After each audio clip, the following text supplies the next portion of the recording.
op my ys met Roan. Kyk hoe die reeks begin, sê baie van wat alles in die reeks kan begin. Ons sien vir Roan, hy staan alleen op 'n berg. Luister my maat, tensy jy op soek is na 'n Bobbejaan TV, moet jy van die berg afklim. Nou kyk, in die program is baie eerlik, sê hy nou, hy sukkel met kommunikasie en inner peace. Nou daar sal ek aanbeveel, Roan, kry eers 'n earpiece, dat jy kan hoor voor jy kommunikeer. Okay, los daai inner peace, kry 'n earpiece. Nou kyk nou, soos die program vorder, kyk ek nou die JP so met 'n houtoog. Wingman. Julle moes my gevat het. JP lyk vir my nou daai tipe wingman, jy weet wat op die vliegtuig sy vlerk sit en dan trek hy pop rivets uit om te kyk hoeveel pop rivets hy bymekaar kan maak. Master of disaster. As daar nou nog manne is wat in die posisie is dat hulle meisies soek, moet jy eers besluit wat jy wil hê, wat jy kort en wat jy nodig het. Hy foto gaan toe die videoetjies nou so saam met hulle kyk. Ek wonder of die meisietjies na die video's kyk voor hulle dit instuur. Kyk, party van hulle neem van hom hier onder af. Jy weet, dit lyk soos 'n neusondersoek. Dit lyk regtig, dit lyk soos daai niervreters. Meer neus as vlees wat jy dan sien. Dogters, julle moet kyk na die videoetjies. Ek het geskrik en ek kan gesien het Roan het ook 'n paar rillings afgestuur. So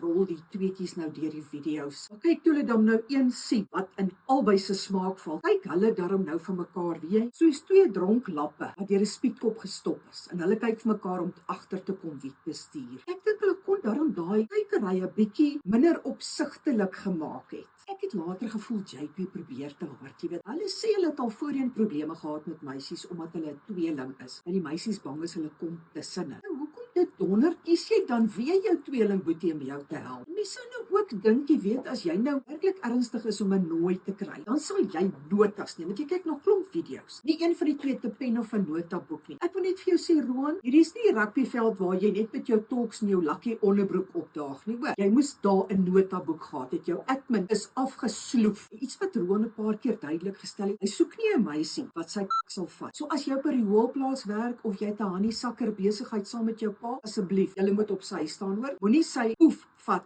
So die uitdoen is nou agter die blad. Ons moet maar kyk hoe gaan dit vorentoe. Dit was my maar 'n bietjie moeilike begin. Ek en wragtig, nou ek wil vir jou sê op my eis is een van die min goed wat se statistiek swakker is as 'n matriekuitslag. Want hulle statistiek is 0, is nie eers 30%. So ek het nou gedink het as jy sukses, nie seks sus nie, sukses gesoek het, dan sou ek nie gedink het op my eis nie. Maar kom ons kyk, miskien is hierdie man die gelukkige frikkie. 'n Lukkie vir frikkie. So, kom sy naam is Roan, ja nee. Meisies en so aan vir Roan. Ons kyk maar vir episode 2, miskien 'n bietjie beter.